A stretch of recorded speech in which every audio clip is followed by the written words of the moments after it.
Ndër titujt kryesor do të veçohen fermerët dhe subjektet e prekura nga përmbytjet e fundit do të kompensohen. Ministri i Bujqësisë tha se së shpejti nis evidentimi i dëmeve. Nga 252.000 biznese aktive që operojnë në vend, vetëm 11% e tyre përdorin terminalet POS. Në 2026, çdo njësi tregtare duhet të ketë të paktën një pajisje. Shqipëria renditet e 94-ta mes 200 vendeve për nivelin e përdorimit të inteligjencës artificiale. Shqiptarët po zgjedhin qytetet europiane për të kaluar festat e nëntorit, nuk mbeten pas as vendet fqinje dhe sidomos qytetet shqiptare në rajon.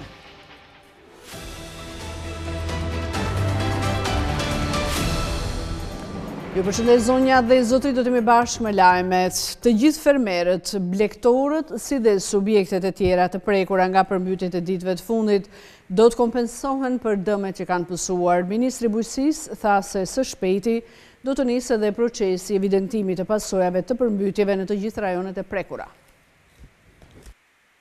Moti i keq dhe rreshjet intensive të shiut për gjatë ditëve të fundit kanë shkaktuar përmbytje në disa bashki të vendit dhe dëme të konsiderueshme ekonomike në tokat bujqësore, bagëti dhe biznese. Institucionet shtetërore kanë qenë në gatishmëri për të menaxhuar situatën në bashki si Sarand, Fier, Lezhë, Shkodër, Korçë, ndërkohë që vijon monitorimi i situatës edhe në qarqe të tjera të vendit, ku janë shfaqur problematika të ngjashme. Ministri i Bujqësisë së bashku me ministrin e mbrojtjes, si dhe prefektin e qarkut të Korçës gjatë inspektimit në Malish në mbrëmjen e së dielës, theksoi se pas përfundimit të kësaj situate do të nisë puna për evidentimin e dëmeve në terren. Vlerësimet do të fokusohen veçanërisht tek dëmet në sektorin bujqësor, përfshirë fermerët, blegtorët dhe subjektet e prekura. Kemi arritur që të përmbyllim të pjesën e dëmeve, qareve të regeneraturave. Ujërat tashmë janë në drejtim të lumit, nuk ka më qarje nëpërmjet ujërave në tokat bujqësore. Më pas do të vazhdojmë me evidentimin e gjithë problematikave që janë ndaj fermerëve, blegtorëve dhe gjithë sektorin bujqësor. Një studim i Bankës Botërore i publikuar në vitin 2022 për llogariti një dëm prej 2.3 miliard dollar shkaktuar në 33 vitet e fundit në Shqipëri për shkak të përmbytjeve, duke nxitur investime serioze në këtë sektor. Ndërkohë që në total fondi për menaxhimin e infrastrukturës së mbrojtjes nga përmbytjet dhe ujitje kullim për vitin e ardhshëm është 36 milionë euro, apo 26.4% më shumë se një vit më parë. Me këtë fond parashikohet rehabilitimi dhe ndërtimi i 10 kilometër argjinaturave në lumenjt kryesor për mbrojtjen nga përmbytja, përfundimi i hidrovorit të Orikumit si dhe mirëmbajtja e 27 hidrovoreve në të gjithë vendin.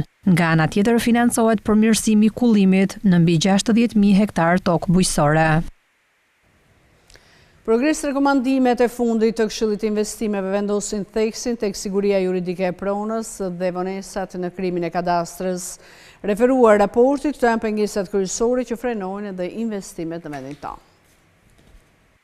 Progres rekomandimet e fundit të Këshillit të Investimeve kanë nxjerrë në pas se çështjet e sigurisë të pronës dhe kadastrës digjitale mbeten ndër më problematiket për zhvillimin e investimeve në vend. Sipas vlerësimit, këto fusha janë ndër më të pakta avancuarat në zbatim, duke krijuar pasiguri ligjore dhe mungesë transparence për investitorët vendas dhe të huaj. Këshilli thekson nevojën e menjëhershme për regjistrimin dhe publikimin e pronave publike dhe të atyre të bashkive në Agjencinë Shtetërore të Kadastrës, si dhe vendosjen e një kadastre digjitale plotësisht të aksesueshme që do të garantonte informacion të saktë dhe të hapur për përdorim ekonomik. Po ashtu, mungesa e publikimit të fondit të pronave për investime strategjike vazhdon të kufizoj orientimin e investimeve dhe planifikimin afatgjat. Përveç çështjeve të pronës, rekomandimet evidentojnë një sër sfidash të tjera që vazhdojnë të mbeten pas zbatim. Ndër më të rëndësishmet janë duke filluar nga hartimi një strategjie kundër informalitetit, koordinimi më i mirë investimeve publike midis nivelit qendror dhe vendor,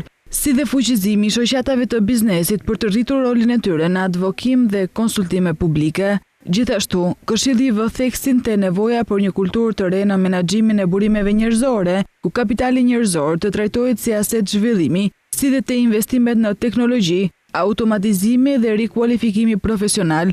Rekomandohen gjithashtu stimuj fiskal për kërkim dhe zhvillim, si dhe përmirësimi shkëmbimit të dhënave me bashkit për të garantuar informacion të përditësuar për bizneset. Sipas Këshillit të Investimeve, përparimi në zgjidhjen e çështjeve të pronës dhe digitalizimit të dhënave mbetet kusht themelor për ngritjen e një mjedisi më të sigurt, më transparent dhe më tërheqës për investime në Shqipëri. Në Shqipëri ka mbi 252.000 biznese aktive, por vetëm rreth 11.6% prej tyre kanë një terminal POS. Ministria e Ekonomisë ka paralajmëruar se nga viti 2026, çdo njësi tregtare duhet të ketë të paktën një POS.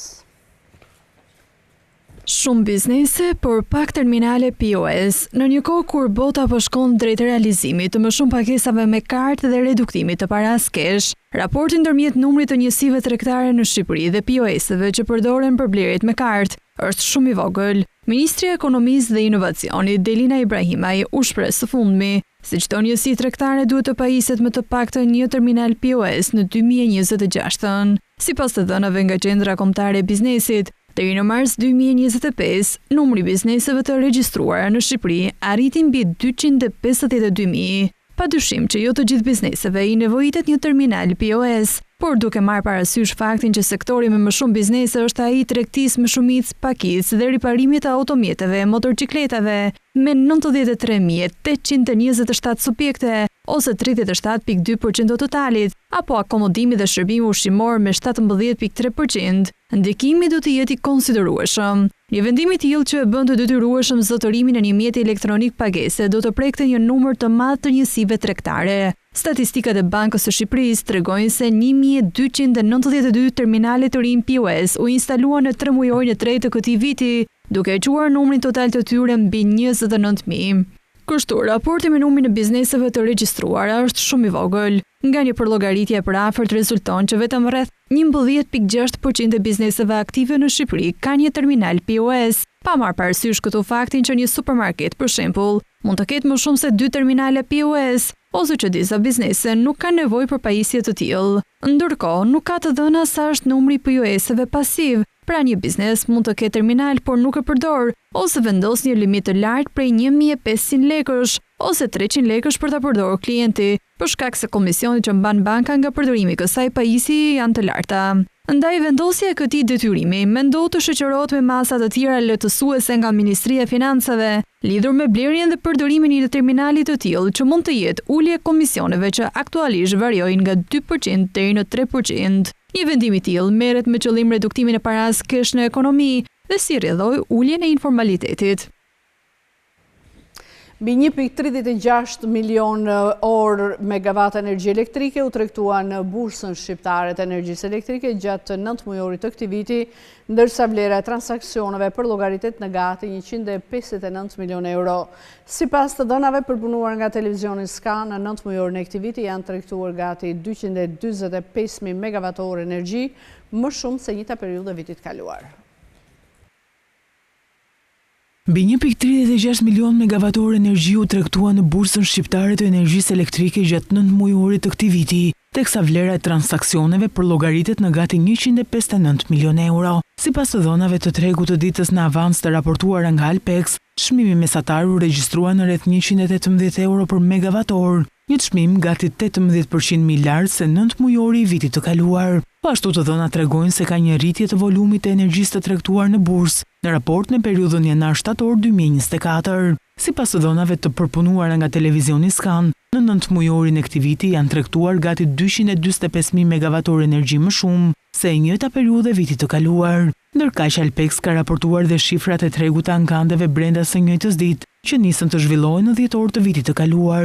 Kështu, për periudhën janar-shtator, një volum total prej 10.715.000 megavatorë energji u tregtua në këtë treg të Alpexit, me një çmim klerues mesatar prej 155 euro për megavator. Bursa shqiptare e energjisë elektrike menaxhon dhe operon tregun e organizuar me shumicë të energjisë elektrike për zonat e ofertimit të Shqipërisë dhe Kosovës, që prej nisjes së funksionimit, Alpex ka patur një sër sfidash në drejtim të rritjes së anëtarëve dhe volumeve të tregtuar nëpërmjet këtij mekanizmi. Megjithatë, ende ka sfida që duhet të adresohen. Në këtë kuadër do duhet të lehtësohet funksionimi i tregut të organizuar të energjisë nëpërmjet Alpexit për konsumatorët, teksa ky është një prej komponentëve të kredisë prej 113.6 milion euro që ka marrë qeveria shqiptare nga Banka Evropiane për Rindërtim dhe Zhvillim për të mbështetur fazën e dytë të programit, aftësia ripërtëritëse dhe zhvillimi i gjelbër. Projekt ligji për eficiencën e energjisë parashikon gjoba deri në 1.5 milion lek për konsumatorët e mëdhenj të energjisë që nuk përmbushin kërkesat e përcaktuara në disa nene. Dokumenti vendos gjithashtu detyrime të reja për qendrat e të dhënave. Masa administrative për subjektet që nuk zbatojnë detyrimet mbi sistemet e menaxhimit të energjisë apo auditimet energjetike. Projekt ligji i ri për eficiencën e energjisë, i nxjerrë për konsultim publik nga Ministria e Infrastrukturës dhe Energjisë, parashikon gjoba deri në 1.5 milion lek për konsumatorët e mëdhenj të energjisë, njësitë e qeverisjes vendore dhe qendrat e të dhonave që nuk përmbushin kërkesat e përcaktuara në disa nene të dokumentit. Kështu, mosplotësimi i detyrimeve për kryerjen e auditimeve energjetike apo certifikimi i sistemit të menaxhimit të energjisë sipas standardit ISO 50001 mund të ndëshkohet me gjobë deri në 1 milion lek. Po ashtu, personat juridik, publik ose privat që karakterizohen si konsumator të mëdhenj energjie si dhe njësitë e qeverisjes vendore, janë të detyruar të punësojnë të paktën një menaxher energjie. Menaxheri i energjisë është përgjegjës për mirëmbajtjen e pajisjeve që konsumojnë çdo formë energjie, përmirësimin dhe mbikëqyrjen e mënyrave të përdorimit të energjisë dhe kryerjen e detyrave të tjera për përdorim racional të energjisë në ndërtesa dhe industri. Mosplotësimi i detyrimit për të punësuar një menaxher energjie gjithashtu penalizohet me 1 milion lek gjobë. Gjoba më të larta parashikohen në drejtim të ekspertëve të certifikuar për auditime, të cilët nëse nuk zbatojnë kriteret profesionale ose fshehin të dhëna teknike, rrezikojnë gjoba deri në 1.5 milion lek, si dhe revokim të certifikatës deri në 3 vjet. Draft ligji vendos gjithashtu detyrimet të reja për qendrat e të dhonave, të cilat duhet të përgatisin plane veprimi dhe të raportojnë masat e kursimit të energjisë pranë agjencisë përgjegjëse. Mosplotësimi i këtyre detyrimeve shoqërohet me gjobë deri në 1 milion lek. Në Shqipëri, përdorimi i internetit fiks po rritet ndjeshëm duke arritur 694.000 abonet në tremëjorin e dytë 2025. Shumica zgjidhin vetëm internetin, ndërkohë që telefonia fikse po bie vazhdimisht. Numri i shqiptarëve që përdorin internetin nga rrjetet fikse po rritet me ritme të qëndrueshme. Në tremëjorin e dytë të vitit 2025, numri i abonentëve broadband arriti në 694.000, duke shënuar një rritje të qëndrueshme krahasuar me vitin e kaluar. Kjo tregon se interneti është bërë shërbimi bazë për shumicën e familjeve dhe bizneseve shqiptare, duke u kthyer në mjetin kryesor të komunikimit dhe argëtimit. Shumica përdoruesve, rreth 57%, zgjedhin vetëm internetin pa paketa shtesë. Ky grup është në rritje të fortë me mbi 12% më shumë se një vit më parë, çka tregon se konsumatorët po e shohin internetin si nevojën kryesore, ndërsa shërbimet e tjera po mbeten në plan të dytë. Nga ana tjetër, 43% e abonentëve përdorin paketa të kombinuara me televizion apo telefon. Brenda tyre më e preferuar është paketa internet plus televizor që po fiton terren, ndërsa paketat e tjera që po fshin telefonin fikse po humbasin popularitet. Në fakt, telefoni fiks po përjeton një rënje të vazhdueshme. Numri i abonentëve ka zbritur në 156.000, një ulje me mbi 7% krahasuar me vitin e kaluar. Ky trend tregon se telefoni fiks po humbet rolin e dikurshëm, pasi komunikimi tashmë bëhet përmes internetit, aplikacioneve dhe telefonisë celulare. Në të rësi, shifrat flasin për një transformim të zakoneve të komunikimit në Shqipëri. Interneti është bërë shërbimi kryesor, televizori po ruan vendin e tij si pjesë e paketave digjitale, ndërsa telefoni fiks po zhduket gradualisht nga përdorimi. Ky është një tregues i qartë se vendi po konsolidon epokën digjitale, ku lidhja me internetin është baza e çdo shërbimi tjetër. Një raport i fundit që analizon aktivitetin teknik të inteligjencës artificiale mes 200 shteteve të botës e rendis Shqipërinë në vendin e 94, duke treguar kështu një aktivitet të moderuar krahasuar me vendet e tjera, megjithatë dallimet mes vendeve vazhdojnë të mbeten të mëdha. Një raport i ri publikuar nga AP Machine Learning që analizon aktivitetin teknik dhe përdorimin e inteligjencës artificiale në rreth 200 vende të botës, sjell një pasqyrë të qartë mbi mënyrën se si popujt po adoptojnë teknologjinë më të avancuar të kohës. Ndryshe nga strategjitë shtetërore apo planet korporative, ky indeks fokusohet te përdorimi real i inteligjencës artificiale nga zhvilluesit, studentët dhe profesionistët që ndërveprojnë çdo ditë me përmbajtje teknike, duke zbuluar kështu historinë e vërtetë të angazhimit global. Sipas të dhënave, Shqipëria renditet në vendin e 94 me 0.21 pikë. Një tregues i angazhimit të moderuar, por gjithsesi një komuniteti që po rritet në përdorimin e mjeteve dhe aplikacioneve moderne të inteligjencës artificiale. Krahasuar me vendet e rajonit, situata paraqitet e diferencuar. Serbia qëndron dukshëm e lartë në vendin e 56, duke u bërë vendi me adaptimin më të lartë të AI në rajon. Pastaj renditen Bosnia-Hercegovina në vendin e 89, Maqedonia e Veriut në vendin e 92, ndërsa Mali Zi shfaqet si vendi me aktivitetin më të ulët të AI në rajon. Nëpër masa globale, Shtetet e Bashkuara kryesojnë me diferencë të madhe, duke reflektuar jo vetëm popullsinë e tyre të madhe dhe orientimin drejt teknologjisë, por edhe ekosistemin shumë të avancuar të zhvilluesve dhe shkencëtarëve të dhënave, që kërkojnë në mënyrë të vazhdueshme të përmirësojnë aftësitë e tyre. Nga ana tjetër, raporti vë në dukje se disa vende shfaqin aktivitet minimal në përdorimin e inteligjencës artificiale. Ndërto përfshihen Kongo, Çadi, Karajibet Hollandeze, Kepi Gjelbër, Aruba e të tjerë, ku qasja kufizuar në infrastrukturë dhe mungesa komuniteteve të specializuara konsiderohen faktorët kryesor të këtij niveli të ulët interesi. Megjithatë, dallimet mes vendeve mbeten të mëdha. Raporti sugjeron se angazhimi global me inteligjencën artificiale po rritet me ritme të qëndrueshme. Për Shqipërinë dhe rajonin, investimin e edukimin teknologjik, rritja e kapaciteteve profesionale dhe forcimi i infrastrukturës digjitale mbeten element thelbësor për të kapur hapin e transformimit botëror që po sjell inteligjenca artificiale. Sipas anketës vjetore 2025 për Shqipërinë, rreth 92% e qytetarëve të anketuar shprehen se priren ta besojnë Bashkimin Evropian, ndërkohë Rusia shënon nivelin më të ulët të besimit nga individët e përfshirë në këtë sondazh.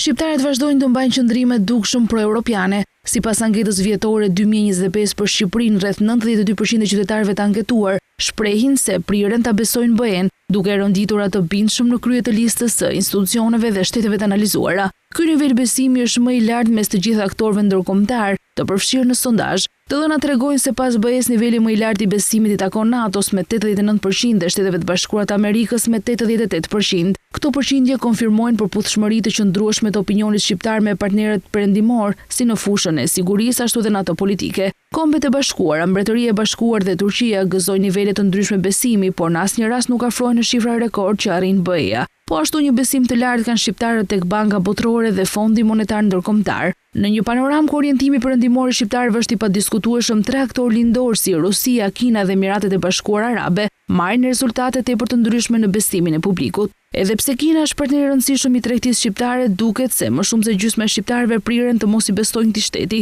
Rreth 39% e shqiptarëve të anketuar thonë se i besojnë, ndërsa 54% nuk i besojnë. Emiratet e Bashkuara Arabe kanë krijuar prej vitesh profil pozitiv në Shqipëri, sidomos përmes investimeve dhe projekteve të mëdha urbane. Megjithatë, sondazhi zbulon një ndarje të fortë opinionit. 48% priren të besojnë, ndërsa 45% nuk i besojnë. Perceptimi më i ulët i besimit regjistrohet për Federatën Ruse, kur vetëm 8% e shqiptarëve thonë se priren ta besojnë këtë shtet, ndërkohë 83% nuk priren ta besojnë. Ky është jo vetëm hendeku më i madh, por një vlerësim i ashpër që reflekton perceptimin negativ të publikut ndaj agresionit rus në Ukrainë, ndikimit të saj politik dhe kërcënimeve ndaj sigurisë europiane. Shqiptarët zgjedhin qytetet europiane për të kaluar festat e nëntorit, ndërkohë që nuk mbeten pas edhe vendet e rajonit dhe qytetet shqiptare. Fundjava e gjatë e festave të nëntorit shtyn shumë qytetarë të largohen nga rutina duke udhëtuar. Deri pak vite më parë, destinacioni preferuar ishte Stambolli, edhe për ofertën që qyteti turk ofronte, ndërsa tashmë ndonse mbetet një zgjedhje shpesht. Trendi ka ndryshuar. Operatori turistik Aneo Hila thot se ka një orientim drejt qyteteve të njohura europiane, por nuk mbetet pas edhe Shqipëria dhe vendet e rajonit, në varësi edhe të buxhetit. Mund t'i ndajmë në disa kategori, vazhdojnë të ngelen udhëtimet me avion në qytetet kryesore të Evropës, ashtu sikurse ka qenë edhe një vit më parë. Ne vazhdojmë të kemi të njëjtat favore me kompanitë e fluturimit low cost, që e bëjnë koston e udhëtimit goxha të lirë. Qytetet kryesore ngelen Parisi, Roma, Venecia, Barcelona, Praga, Budapesti, Vjena. Këto janë në varësi të preferencave diellit apo kulturës dhe arkitekturës. Milano jep mundësinë e aksesit me trena edhe në Zvicër, kështu që një tur shumë popullor në këto 2 vitet e fundit, por edhe këtë vit është Bernina. Mos harrojmë me udhëtimet me avion, mos të lëm pa përmendur Stambollin, se Stambolli vazhdon të ngelet një nga destinacionet më të kërkuara për shqiptarët, sepse plotson të gjithë pjesën kulturore, kulinaria. Turet me autobus janë një kategori, turesh ekonomike, që synojnë ture brenda vendit në Shqipëri ose brenda Shqipërisë etnike, ose dhe rajoni, po jo shumë larg. Maksimumi distancës që mund të përshkruajnë këto ture janë të shkojnë në Vjen, Budapest edhe të kthehen. Domethënë kjo do ishte distanca më e gjatë me autobus. Drejt jugut kemi Korç, Voskopoj, Përmet, Gjirokastër, 2 ose 3 ditore. Edhe për në veri janë Valbona dhe Thethi. Vlora ka një kërkesë më të lartë nga shqiptarët etnik. Por Cilat janë destinacionet më të përballueshme? Qytetet më të përballueshme me fluturime me avion nga Tirana janë Milano dhe Roma. Kjo sepse kanë fluturimet më të shpeshta nga Tirana dhe përrjedhoj kanë edhe çmimet më të lira. Kështu që dhe përtej kësaj realisht janë destinacione shumë të bukura. Roma është një vend fantastik, një ndërthurje fantastike modernes me antiken. Milano ka pjesën e Duomos, qendra e vjetër gjitha dhe shtohet shopping me outletet që për ne shqiptarët paktën që vdesim të bëjmë pak udhëtim jashtë vendit të shopping jashtë vendit në udhëtim. Milano e përmbush atë kriter. Hila ju bën thirrje institucioneve vendore të promovojnë më shumë aktivitetet e tyre disa muaj përpara në mënyrë që fundjavat festive të kalohen në Shqipëri dhe të ardhurat të shkojnë në ekonominë vendase. Inspektorati i punës ka intensifikuar kontrollet në vend duke inspektuar mbi 22.000 vende pune dhe duke marrë qindra masa administrative, megjithatë informaliteti vjen të mbetet sfida kryesore. Inspektorati i punës ka intensifikuar kontrollet në të gjithë vendin duke inspektuar 880 subjekte dhe mbi 22.000 vende pune gjatë periudhës së fundit. Nga këto kontrolle, 191 kanë qenë inspektime këshilluese, ndërsa për shkeljet e konstatuara janë marrë 625 masa administrative. Gjithashtu inspektoriati ka trajtuar 99 ankesa të qytetarëve dhe punonjësve, duke garantuar mbrojtjen e të drejtave në vendin e punës dhe rritjen e sigurisë ligjore. Megjithatë, raporti i progresit rekomandimeve të Këshillit të Investimeve nënvizon se informaliteti në punësim mbetet ende një sfidë e madhe. Strategjia kundër informalitetit ende duhet të hartohet dhe të miratohet me një plan veprimi të qartë, afate të përcaktuara dhe institucione përgjegjëse, gjithmonë në konsultim me biznesin. Ekspertët theksojnë se zbatimi i kësaj strategjie do të kishte një ndikim të drejtë në përmirësimin e klimës së biznesit, duke rritur sigurinë ligjore për punonjësit dhe duke ulur ekonominë informale. Kjo do të krijonte një treg pune më të drejtë, më konkurrues dhe më të qëndrueshëm, veçanërisht për të rinjt që kërkojnë mundësi punësimi në vend. Ndërkohë, autoritetet bëjnë thirrje për bashkëpunim më të ngushtë mes institucioneve dhe bizneseve, në mënyrë që strategjia të zbatohet shpejt dhe efektivisht, duke sjellë përfitime reale për punonjësit dhe ekonominë shqiptare. Gjatë periudhës janar-tetor 2025, autoveturat elektrike hibrid plug pozon një pjesë dominuese të regjistrimeve të mjeteve me 0 km duke arritur 55.9% të totalit. Këto të dhëna tregojnë orientimin e qytetarëve drejt mjeteve me efikasitet më të lartë energjetik dhe me ndikim më të reduktuar në mjedis. Tregu i automjeteve po orientohet drejt teknologjive më të pastra dhe efikase.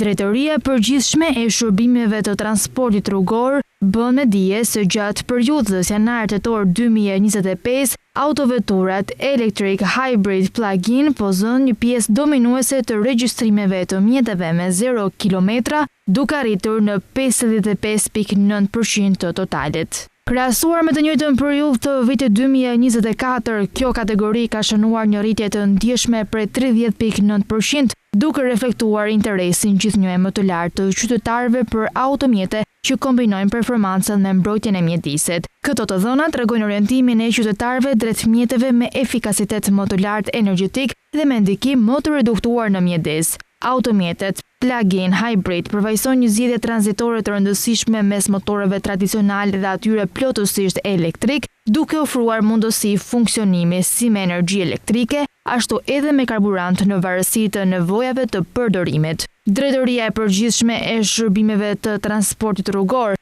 thekson se ky është një hap drejt reduktimit të ndotjes urbane, kursimit të energjisë dhe krijimit të një flote automobilistike më moderne, më efikase dhe më miqësore me mjedisin. Ky zhvillim dinamik i tregut të automjeteve interpretohet si një tregues i ritmit të modernizimit të flotës rrugore në vend dhe më afër standardeve bashkëkohore evropiane, duke kontribuar në përmirësimin e cilësisë së ajrit dhe efikasitet më të lartë energjetik.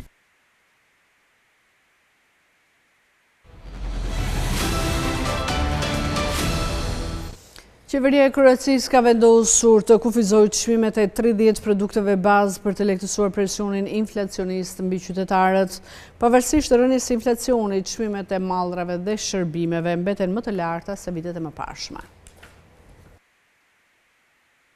Qeveria e Kroacisë ka vendosur të shtojë 30 artikuj të tjerë në listën e 70 produkteve bazë me çmime të kufizuara, në një përpjekje për të lehtësuar presionin inflacionist mbi qytetarët. Duam të ndihmojmë personat më të cënueshëm, duke lehtësuar kostot e shportës së konsumit dhe natyrisht të veprojmë kundër presionit inflacionist, deklaroi kryeministri Andrej Plenković në një mbledhje javore të kabinetit. Produktet që u shtuan në listë përfshin bukën, biskotat, mjaltin, çajin, sallamin, majonezën, misrin e konservuar dhe letrat e kuzhinës, ndër të tjera. Duke filluar nga 1 dhjetori, rrjetet e shitjes me pakicë do të duhet të ofrojnë të paktën një produkt nga secila kategori me çmime të vendosura nga qeveria. Në shtator 2022, qeveria vendosi të kufizojë çmimet e disa produkteve bazë si vaji i gatimit, qumshti, mielli, sheqeri dhe mishi pulës, si pjesë e masave për të lehtësuar ndikimin e krizës energjetike dhe pandemisë COVID-19 mbi konsumatorët. Në janar të këtij viti, kabineti shtoi 40 artikuj të tjerë në listën ekzistuese prej 30 produktesh bazë, pas një bojkoti kombëtar të dyqaneve. Sipas indeksit të harmonizuar të çmimeve të konsumit në Bashkimin Evropian, çmimet e mallrave dhe shërbimeve për konsum personal në Kroaci u rritën me 4% në vit në muajin tetor, pas një zgjerimi prej 4.6% në shtator. Komisioni Evropian rriti parashikimet për normën e inflacionit në shtetin pranë Adriatikut në 4.3% këtë vit, nga 3.4% që kishte projektuar më parë dhe në 2.8% vitin e ardhshëm. Në 2024, inflacioni mesatar vjetor në Kroaci u reduktua në 3% nga 8% që ishte në 2023. Çmimet harmonizuara me Bashkimin Evropian u zgjeruan mesatarisht me 4% vitin e kaluar në raport me 8.4% në 2023.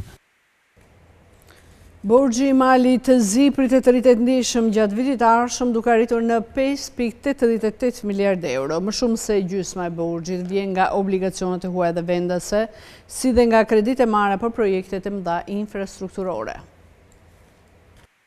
Në fund të tërmujorit të tretë, borxhi kombëtar i Malit të Zi arriti në 4.7 miliardë euro ose 59.4% e prodhimit të brendshëm bruto, ndërsa në fund të vitit të ardhshëm pritet të arrijë në 5.88 miliardë euro, që përbën një rritje prej 1.2 miliardë euro në më pak më shumë se një vit. Duke marrë parasysh depozitat e Ministrisë së Financave, borxhi neto kombëtar në 30 shtator ishte 4.121 miliardë euro ose 52.1% e prodhimit të brendshëm bruto. Depozitat arritën në 583.5 milion euro, duke përfshirë 38.447 onz ar, vlera e cilit në fund të tremujorit të tretë ishte 125.5 milion euro. Sipas projekt buxhetit për vitin e ardhshëm, fondet e munguara arrin rreth 700 milion euro. Qeveria planifikon të huazojë 500 milion euro për të mbuluar këtë boshllëk. Për më tepër, buxheti lë mundësinë e huamarrjeve shtesë deri në 1 miliard euro për krijimin e një rezerve fiskale që do të përdoret për shlyerjen e borxhit në vitin 2027. Sipas të dhënave, vitin e ardhshëm shteti do të shfrytëzojë mundësinë e UAV mbi 500 milion euro që do të çojë në rritjen e detyrimeve financiare në 5.88 miliard. Borxhi kombëtar në fund të këtij viti pritet të jetë 5.16 miliardë euro. Niveli i huamarrjeve në periudhën e ardhshme do të ndikohet kryesisht nga shuma e fondeve të munguara,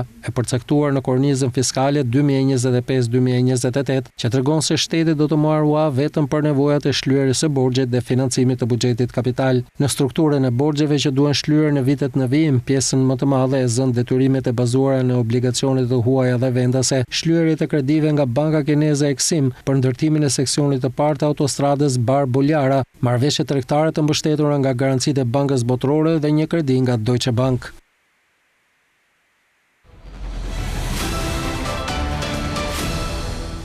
Britania e Madhe ka nisur një strategji të re lidhur me mineralet kritike me synimin për të ulur varësinë nga Kina. Sipas planit, vendi nuk duhet të marrë më shumë se 60% të një minerali nga një furnizues i vetëm deri në vitin 2035.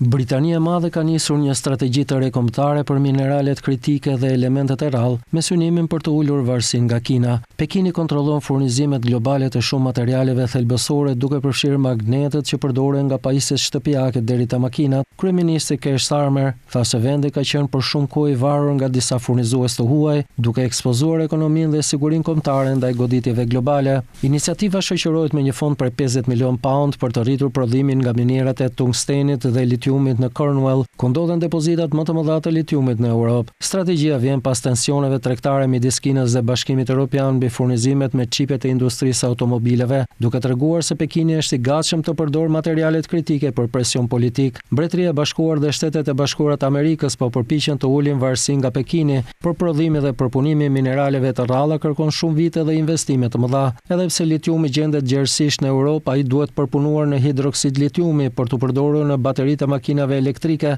proces që kërkon kohë dhe kapital të lartë. Rafineria vetëm e hidroksidit të litiumit në Gjermani kërkoi 5 vjet për të ndërtuar dhe 150 milion pound investim. Më herët këtë vit, Britania nënshkroi një marrëveshje bashkëpunimi për minerale me Arabinë Saudite për të forcuar zinxhiret e furnizimit dhe për të tërhequr investime të reja. Mineralet e rralla janë thelbësore për telefonat inteligjent, makinat elektrike dhe ndërtimin e qendrave të dhënave që fuqizojnë inteligjencën artificiale. Sipas strategjisë, Britania nuk duhet të marrë më shumë se 60% të një minerali nga një shtet i vetëm partner deri në vitin 2035. Qeveria synon rritjen e prodhimit dhe riciklimit të brendshëm për të forcuar ekonominë dhe për të ndihmuar në uljen e kostos së jetesës. Aktualisht vendi prodhon vetëm 6% të nevojave për mineralet kritike. Objektivi është që Londra të zgjerojë nxjerrjen dhe përpunimin vendas, veçanërisht të litiumit, nikelit, tungstenit dhe elementëve të rrallë, si dhe të prodhojë të paktën 50.000 ton litium deri në vitin 2035.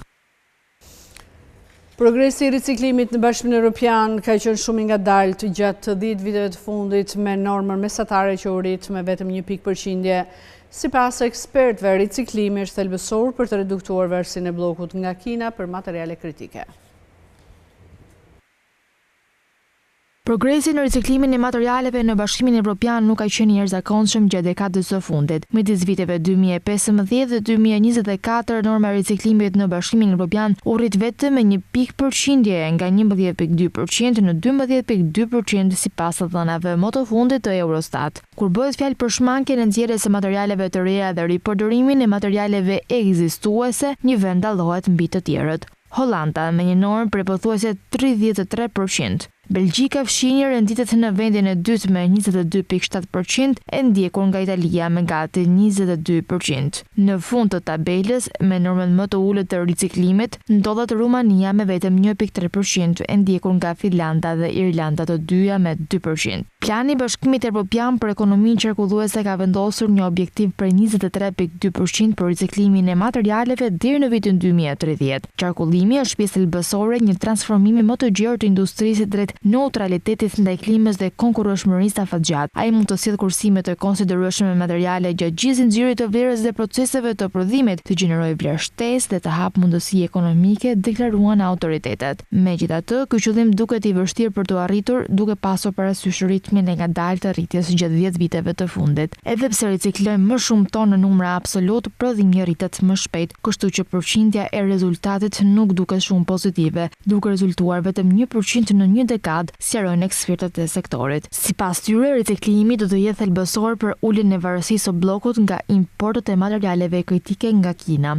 Në 6 shtete, normat e riciklimit kanë pësuar rënje gjatë dekadës së fundit, veçanërisht në Poloni -4.2% dhe Finland -3.2%. Kurje të tjera, edhe pse më të ngadalta, janë regjistruar në Francë -1.3%, Spanjë -0.2%, Irland -0.1% dhe Rumani -0.4%. Nga ana tjetër, Malta ka shënuar një rritje të konsiderueshme prej 14% të materialeve të ricikluara. Estonia gjithashtu ka performuar shumë mirë me 9% më shumë në raport me vitin 2014, e ndjekur nga Republika Çeke me pothuajse 8%.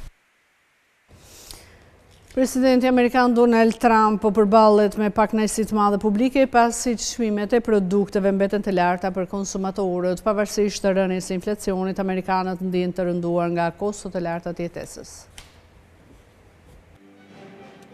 Presidenti Donald Trump u zgjodh duke premtuar uljen e çmimeve për konsumatorët që u rritën ndjeshëm gjatë mandatit të Joe Biden, por tani ai po përballet me të njëjtën sfidë që tronditi para arsin e tij. Çmimet pasi rriten shumë rrallë kthehen mbrapsht. Trump po kritikohet gjithashtu se po përsërit disa nga gabimet e Biden, duke përfshirë në vlerësimin e ndikimit të çmimeve të larta në familje, si dhe mbështetjen tek investimet korporative për krijimin e vendeve të punës dhe rritjen e pagave, një strategji që kërkon vite derisa të jap rezultat. Në deklaratat e tij të fundit, fundit Trump ka shpallur $triliona investime të reja që sipas tij do të krijojnë vende pune. Ai po ashtu ka këmbgulur se inflacioni është nën kontroll, duke mbështetur kryesisht te çmimet e ulta të benzinës si provë, por shumë ekonomistë thonë se kjo qasje është e gabuar. Sipas tyre, si Biden ashtu dhe Trump injorojnë një të vërtet politike. Amerikanët shqetësohen më shumë nga fakti që çmimet janë rritur, pavarësisht ritmit aktual të inflacionit. Inflacioni është ulur ndjeshëm, tani është rreth 3% krahasuar me mbi 9% në kulmin e tij gjatë mandatit të Biden. Megjithatë, mallrat, sidomos ato të prekura nga tarifat doganore të Trump, janë më të shtrenjta se më parë. Pagat janë rritur, por jo mjaftueshëm për të kompensuar shtrejtimin. Çmimet e ushqimeve po rriten përsëri. Edhe veglat dhe pajisjet e ndërtimit, kryesisht të importuara, janë 6.2% më shtrenjtë se një vit më parë, ndërsa produktet e pastrimit 5.5% më të kushtueshme. Kjo ka shkaktuar pakanësi të gjerë dhe ka ulur ndjeshëm vlerësimin e performancës së Trump në ekonomi. Sipas një sondazhi, miratimi publiku ra në 38%, niveli më i ulët që kur ai u kthye në pushtet. Edhe indekset e tjera të perceptimit ekonomik janë përkeqësuar. Pavarësisht përkatësisë politike, amerikanët e të gjitha grupimeve ndihen pesimist. Edhe darga tradicionale e ditës së falënderimeve ilustron këtë problem. Federata Amerikane e Bujqësisë përllogaritë se darka do të kushtojë 5% më pak se vitin e kaluar, fal uljeve të mëdha të çmimit të gjelit, por shifra është ende 13% më shtrenjtë se në vitin 2019 para pandemisë. Gjysma e produkteve të tjera të tryezës janë më të shtrenjta se vitin e kaluar. Në përpjekje për të frenuar pakënaqësinë, Trump njoftoi heqjen e tarifave doganore për qindra produkte ushqimore, duke përfshirë kafen dhe bananet. Ai gjithashtu propozoi shpërndarjen e çeqeve prej $2.000 për familjet me të ardhurat të ulta dhe të mesme, të financuar nga të ardhurat e tarifave. Në mjediset hibride të punës, inteligjenca artificiale po kursen thuajse një ditë një javë për punonësit. Sipas studimit të fundit, teknologjia po rrit produktivitetin dhe lehtëson bashkëpunimin ndërmjet brezave. Në punët hibride ku punonësit ndajnë kohën me zyrës dhe shtëpisë, inteligjenca artificiale po liron pothuajse një ditë në javë. Kjo kohë e lirë mund të dedikohet aktiviteteve të tjera dhe ndihmon në rritjen e produktivitetit. Jo vetëm kaq, por edhe forcon bashkëpunimin dhe dialogun ndërmjet brezave. Në një botë ku kompanitë teknologjike fokusohen tek konsumatori, punonësit shpesh punojnë në organizata më pak të avancuara se ata vetë. Kjo i bën shumë proaktiv në zbatimin e mjeteve të reja teknologjike. Këto përfundime dalin nga një studim International Workplace Group, platforma më e madhe globale për punën, i kryer me mbi 2000 punonjës në Shtetet e Bashkuara të Amerikës dhe Mbretërinë e Bashkuar. Sipas studimit, Gjenerata Z luan një rol udhëheqës në promovimin e përdorimit të inteligjencës artificiale, duke trajnuar kolegët dhe duke përmirësuar produktivitetin dhe bashkëpunimin në mjediset hibride të punës.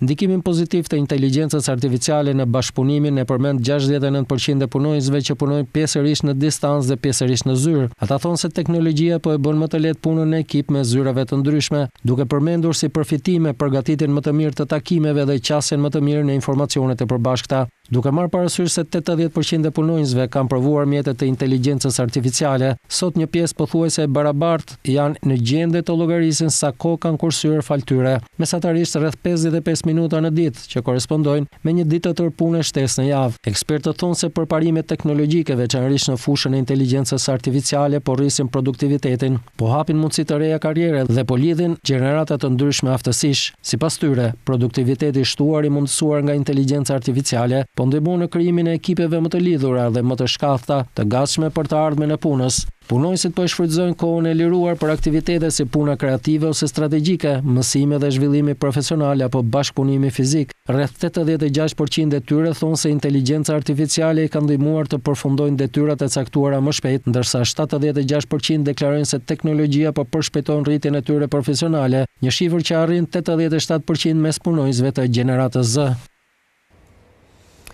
Stina e verës në Europë po zgjatet dhe po bëhen më të nxehta duke ndjekur modelet e para 6.000 viteve. Sipas studimeve të fundit, kjo tendencë mund të sjellë 42 ditë shtesë vere deri në fund të shekullit. Verat europiane po bëhen gjithnjë më të gjata dhe më të nxehta. Megjithatë, ka pasur një pasiguri të lartë mbi arsyet pse po ndodh kjo. Një ulëmtim i ri tregon se modelet e nxehtësisë sot ngjajnë me ato të para 6.000 vitesh dhe mund të jenë shenjë paralajmëruese se më shumë ditë të nxehta na presin në të ardhmen. Për këtë studim të publikuar në Nature Communications, ekipi u fokusua te një burim i rëndësishëm i historisë klimatike, Balta. Sedimentet në fund të liçeneve europiane japin një kornizë të ndryshimeve sezonale gjatë 10.000 viteve të fundit. Studiuesi vlerësuan ndryshimin e temperaturës midis Arktikut dhe Ekuadorit. Ky gradient udhëheq shmotin në Evropë duke drejtuar errat nga Oqeani Atlantik drejt kontinentit. Duke u ngrohur Arktiku, diferenca e temperaturës midis tij dhe ekuadorit zvogëlohet. Si rezultat, rrjedhat e ajrit ngadalsohen, duke intensifikuar dhe zgjatur fenomenet e motit veror si valet e nxehtësisë. Po ashtu, edhe stina e verës do të zgjasë më shumë. Sipas studimit, për çdo ulje për 1 gradë Celsius të gradientit të temperaturës, sezoni i verës do të zgjatet me rreth 6 ditë. Kjo mund të sjellë deri në 42 ditë shtesë vere deri në vitin 2100, nëse ngrohja vazhdon me ritmin aktual. Megjithatë, me trendin aktual të ngrohjes së Arktikut, Evropa mund të përjetojë deri në 8 muaj mot veror deri në fund të shekullit. Kjo situatë është e ngjashme me kushtet e kontinentit rreth 6000 vjet më parë, kur sezoni ngrohtë zgjaste pothuajse 200 ditë. Edhe pse gradienti i temperaturës ka ekzistuar gjithmonë, emetimet e gazeve serë përshpejtojnë ngrohjen e Arktikut. Zona aktualisht po ngrohet deri 4 herë më shpejt se mesatarja globale. Gjetjet tona tregojnë se ky nuk është vetëm një fenomen modern, është një tipar që përsëritet në sistemin klimatik të tokës. Por ajo që ndryshon tani është shpejtësia, shkaku dhe intensiteti i ndryshimit, tha një prej studiuesve. Kemi ardhur kështu në fund, por unë i kujtoj se për më tepër informacione ju mund të na gjeni dhe në adresën tonë internet skan.tv.al, ku mund të gjeni gjithçka mbi ekonominë, bankat, sigurimet, tregjet financiare të tjerë. Gjithashtu mund të na ndiqni edhe në rrjetet sociale si Facebook, Instagram, YouTube dhe LinkedIn. Unë ju falenderoj që na keni ndjekur, bashkë mirë takofshi.